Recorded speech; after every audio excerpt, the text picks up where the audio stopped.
Ang ebanghelyo mga igsoon nag-aghat kanato nga mamati kang Kristo dili lamang kutob sa usa, kundili sa kinatibuk-an natong pagkatawo. Mayong adlaw mga igsoon ko diha ni Kristo.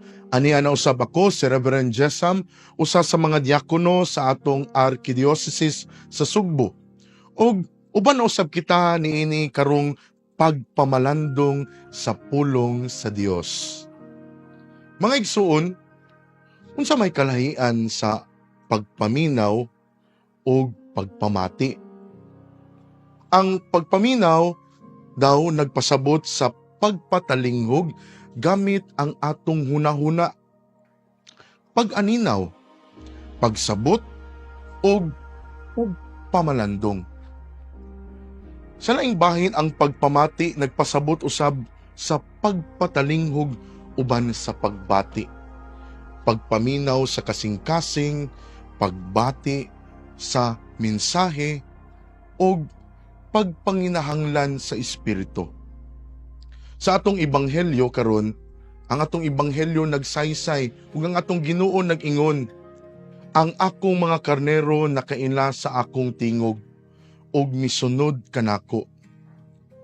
Nangutana ba kita sa atong kaugalingon? Sumusunod ba ta sa atong Ginoong Hesukristo pinaagi lang sa pagpaminaw sa hunahuna o pagpamati sa kasing-kasing? Ang ebanghelyo mga igsoon nag-aghat kanato nga mamati kang Kristo dili lamang kutob sa usa, kundili sa kinatibuk-an natong pagkatawo. Pinaagi sa atong pagunahuna aron mas mailhan nato siya, ug pinaagi sa atong kasing-kasing aron ligdong kitang musunod kaniya.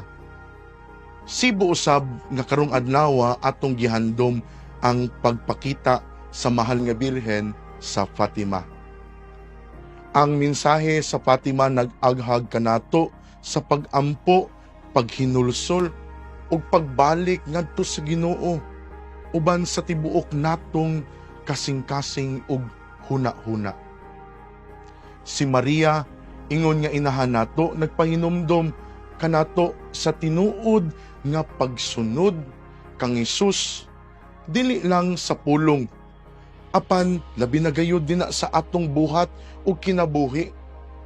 Busa mga igsoon pangayoon nato ang grasya sa atong Ginoo ug ang panabang sa mahal nga Birhen aron mahisama unta kita kaniya sa pagpatalinghog sa Dios, sa pagbati sa iyang kabubuton. Ingon man, labi na pinakaimportante mao ang paglakaw uban kaniya matag adlaw. Hinaot nga sama sa mahal na Birhen, mamahimo unta kitang hulagway usab ug ang atong kinabuhi hulagway sa tinuod nga pagkamadasigon nga sumusunod ni Kristo.